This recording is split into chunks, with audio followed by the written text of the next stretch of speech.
All right, chemistry students, welcome to your new classroom. It is the week of March 23rd, and this is our first little mini lesson for notes. Before we get into notes, I just want to remind you that here on Canvas, if you go to modules or if you click on the Unit 9 materials button, you can find a hard copy of the notes that I'm going to be taking. Right here, notes week of 323. And you can print this out and take notes along with me. You also have the option to take these notes on scratchbook paper, notebook paper. You just will probably have to pause the video because you'll have some more writing to do. But either way, you're going to be able to be successful. Okay. Please make sure you're pausing the video and working along with me, and we will see what we can do, y'all. This is new for me too. Okay. Gas laws. This is the stuff that we started with our Gas Laws Explore Day before our incredibly long spring break. And today we're going to be specifically talking about kinetic molecular theory and performing pressure and temperature conversions. Okay. So when it comes to hot air balloons, carbonation and sodas, even fluffy marshmallows or cakes, there are examples of gases at work, and we're going to be examining those relationships mathematically as we get into some of our equations this unit. Alright, here's the first thing I have for y'all to write down. Okay, so the first point of kinetic molecular theory is that gas particles do not attract or repel one another, and this is if it's an ideal gas. Kind of the idea is that gas particles are two people running around NRG Stadium in the middle of a quarantine. They're the only two people in that building. They don't know that the other molecules are there. So they don't attract one another. They're not trying to run into each other. They don't repel each other. They're not trying to avoid each other. The second point is that the gas particles themselves are small and have virtually no volume. So when we talk about the volume of the gas, we're talking about like the size of the balloon. We kind of ignore the size of the individual molecule. The person's volume in NRG Stadium is so small it's kind of irrelevant compared to the entire stadium. This one, gas particles are in constant random motion. So the gas molecules never stop, their motion is random, and then that goes with number 4.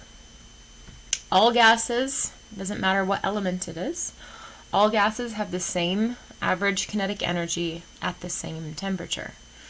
So if you have oxygen at 32 degrees Celsius, or if you have hydrogen at 32 degrees Celsius, as long as they're at the same temperature, they have the same kinetic energy, average kinetic energy. It means they move at the average of the same speed. Okay. So please write down those 4 points, rewind the video if you're taking notes by hand. If you're filling in the blanks, you probably don't have to pause and rewind. But those concepts are going to be important for some of our homework today. Alright, let's keep going then. Talking about kinetic energy and the Kelvin scale. The Kelvin scale is what we use for temperature in science. We don't use Celsius, we certainly don't use the F word. By that I mean, of course, Fahrenheit. So the Kelvin scale is based on the thermal motion of particles. That when things get hotter, they move faster. So at a higher Kelvin, it's a faster molecule. And then at absolute zero, when something is not moving at all, which only exists in labs, very expensive labs on Earth. At absolute zero is the temperature in which all motion ceases. So that means 0 Kelvin literally is the coldest it can be, because you can't move slower than holding still. And then you see this conversion on here as well. It says the coldest it's possible to be is 0 Kelvin, which is equal to negative 273 Celsius. And we'll come back to this concept because we will have you flip back and forth between Kelvin and degrees Celsius. So we'll come back to that. I'll show you where this is on your periodic table as well. Okay, properties of gases. So the different variables that we are going to use this unit are volume, which is either going to be liters or milliliters. Temperature, which we have to be in Kelvin in order to do calculations, and we'll speak to that later. The amount of gas, remember in chemistry, amount is the mole. We count amount of material by a mole. And then pressure, the pressure on the gas. Please, if you need to push pause and take these notes, push pause and take the notes. I'm going to keep going, but work at your own pace.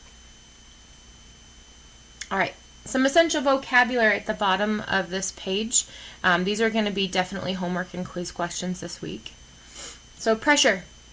Pressure is defined as the force per unit of area on the surface. Basically, the more the gas runs into the walls of the balloon, the more pressure there is. So if a gas is moving faster, if it's at a higher temperature, the gas is going to crash into the balloon more often, which would give you an increased pressure. Okay. And now we have 3 different units for pressure. You'll see right here, atmospheres, millimeters of mercury, and kilopascals. Okay. Now these conversion factors, 1 atmosphere is equal to 760 millimeters of mercury is equal to 101.3 kilopascals. Those are all on the back of your yellow periodic tables, your class periodic tables, and again, I'll show you where those are later. But this instrument here on the right-hand side of your screen, on my screen, your video, is called a barometer. And a barometer is an instrument that we use to measure pressure. Okay, thermometer is for temperature, barometer is for pressure.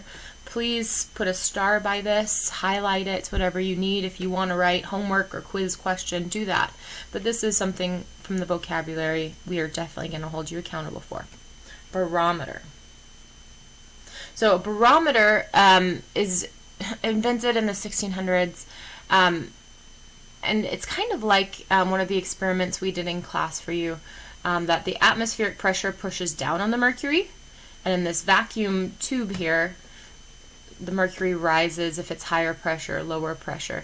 That's where that strange unit mmHg comes from, because that's the original unit that we've ever measured pressure in. Okay. I'm going to come back just a second to talk about these other pressure units. Atmospheric pressure is what we usually talk about when we're talking about 1 atmosphere of pressure. Is just normal pressure that we're used to here on Earth. And then kilopascals is what kind of we use more on like the metric system. You'll notice this barometer that's on the screen right now, the inside gauge is in millimeters of mercury, and the outside gauge is in hectopascals. It's a German barometer. That's not super important for you, but in case you're wondering why there's so many different units that we're going to have to convert, that's why. Okay. Volume is the amount of area involved. Okay, so the amount of space you take up is volume. That's not a new definition. This is a new number, 22.4 liters per mole. That's Avogadro's constant. We'll get into that. But at STP, at standard temperature and pressure, which we'll talk about in a second, 1 mole of any gas will fill a volume of 22.4 liters, no matter what kind of gas it is. Temperature is the measure of motion. Remember kinetic energy, the Kelvin scale. The hotter something is, the faster the molecules will move. Standard temperature is 273 Kelvin and 0 degrees Celsius. Okay. Please push pause as you need. I'm not trying to leave you behind. I'm just letting you work at your own pace. Okay. So standard temperature and pressure, STP, is listed on the back of your yellow periodic table. If you have that, will you please get that out? I do not have one at home, so I had to print one out, and there is one on your teacher's Canvas page. It just says a printable yellow periodic table, and it's a 2-page thing that you'll need to print both pages. But it says on the back of that, in the gas laws section, that STP is standard temperature and pressure equal to 273 Kelvin and 1 atmosphere. And we'll talk more about that throughout the unit. We're just trying to give you the vocab to talk. On the back of your yellow periodic tables. All right, diffusion. Diffusion is if you are super lucky and you get woken up by the smell of bacon because your mom knows that you're home from school and you just miss us so much, so she made you bacon.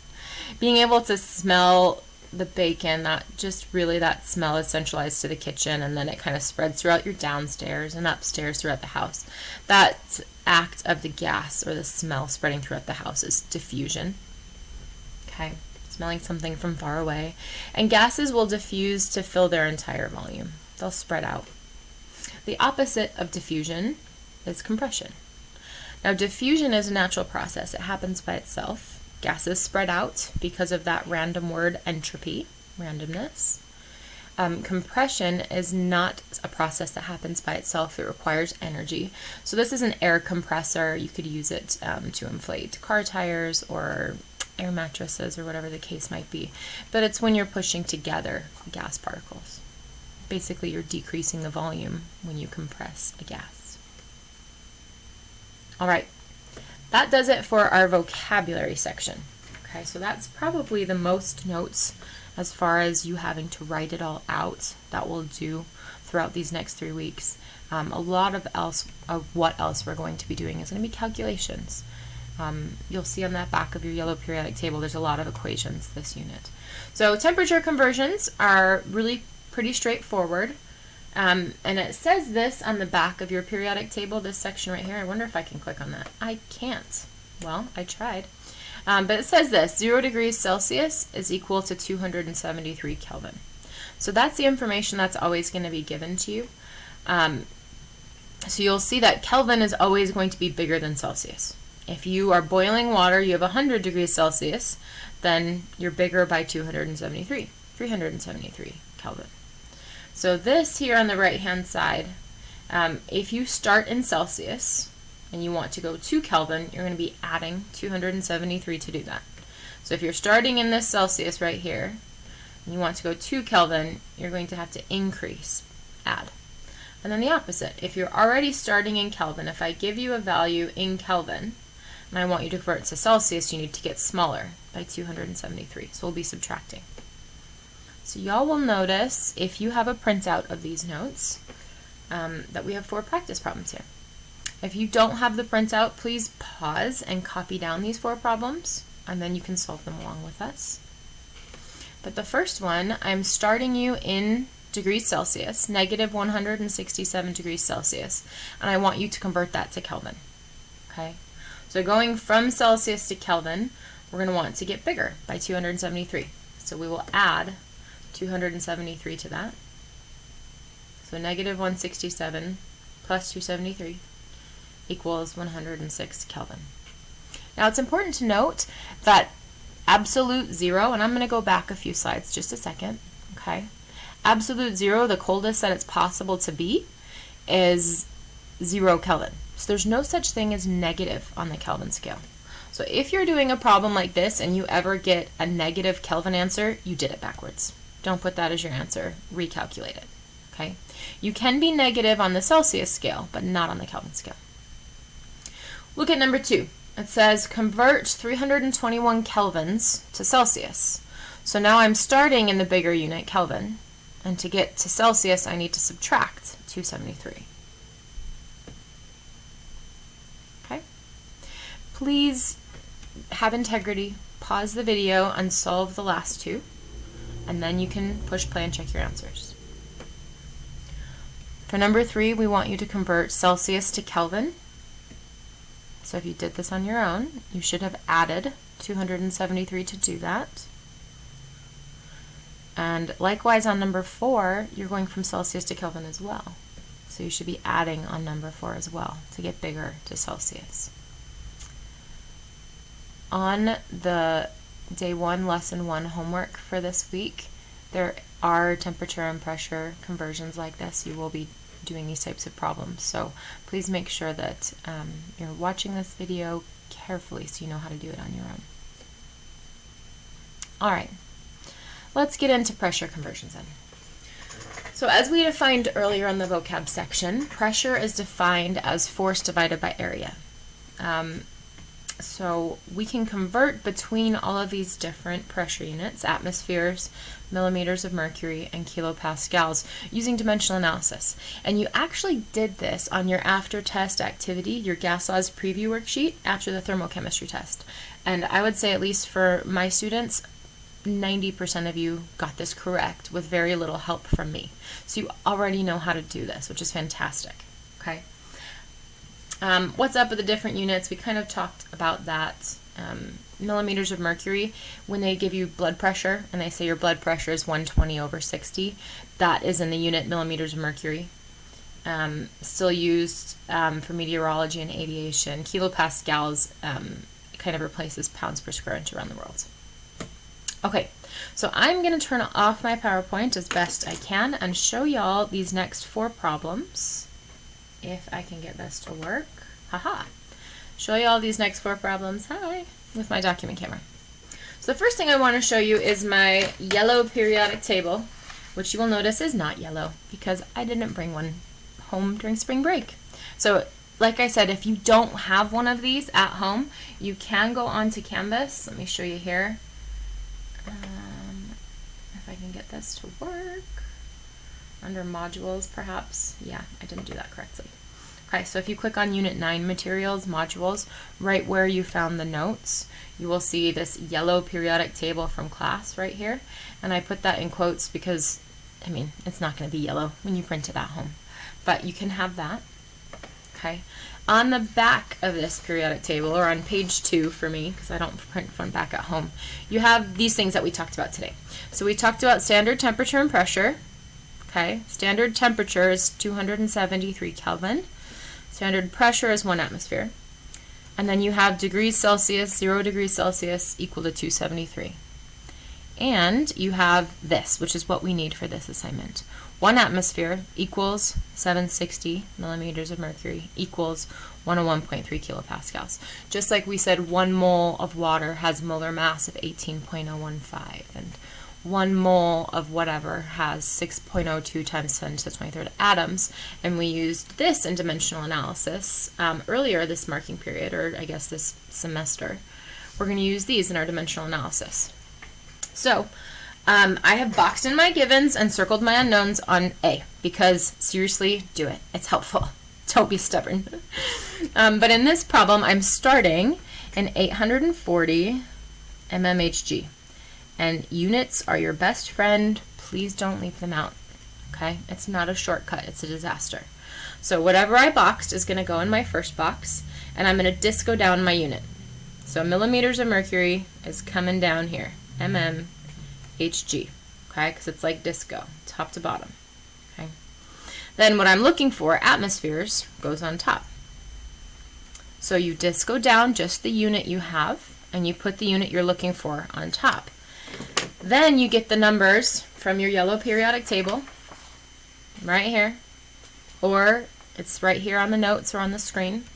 That atmosphere has a 1 in front of it for our conversion factor, and it's equal to 760 millimeters of mercury. And that's how we set it up. Okay. And remember, for dimensional analysis, you multiply on the top and divide the rest. So something else I did not bring home is a calculator. So y'all get to see my fantastic cell phone and my reflection. Awkward. And I'm going to multiply those top numbers.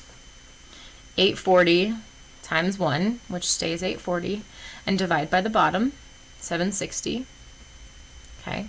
And I'm going to end up with 1.1. And I'm even just going to put 1.10, and my unit is going to be that guy, ATM. Your homework assignment today will tell you what place to round to. So this would be rounded to the hundredths place. We'll tell you how to do that. Okay. So let's take a look at B. I'm going to box in my givens and circle my unknowns. It asks me to convert a pressure of 2.5 atmospheres. That's my given number and unit, to kilopascals. So I'm going to circle that. Whatever I boxed goes in this first box. Sorry, I made that crooked, y'all. Let me fix it. I'm sure that makes you crazy at home. So I'm going to write my given number and unit.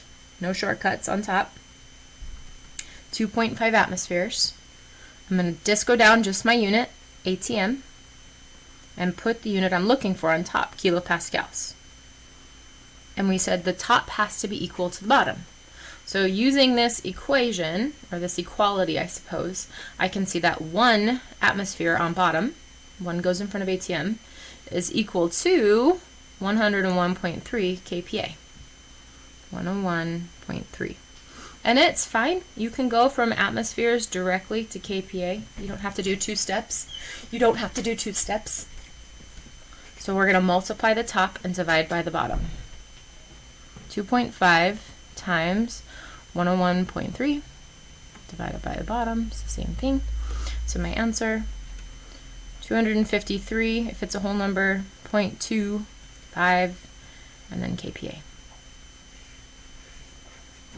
Okay. Please try pausing it and do C and D on your own. I'm assuming that you have paused and done this on your own, and now you're watching the key. You really do. You're not going to get enough practice with this format since we won't have daily warm-ups in Science Success. You really do need to try this on your own first. Okay. 1.55 atmospheres to millimeters of mercury. So I'm going to put 1.55 ATM, disco down ATM, and I'm looking for mmHg. Okay. ATM gets a 1 in front of it, whether it's on top or bottom. mmHg, 760. So we're going to multiply 1.55 times 760 divided by 1. 1,176. Oh, dang. Sorry, guys. I was trying to do that all smooth like. I'll get better at this. We'll all get better at this, guys. 1,178 mmHg. Okay. And then on D, kilopascals to atmospheres. So I'm starting with 173 kPa. I just go down that given unit, kPa, and ATM is going to go on top because it's what I'm solving for. Okay. Atmosphere always gets a 1 in front of it. And kilopascals, 1 atmosphere equals 101.3. So the top has to equal the bottom. Alright, let's see if I can do this without messing up my screen again. Sorry, y'all. 173 times 1 on top, divided by the bottom, 101.3. I'm just going to say 1.7 atmospheres.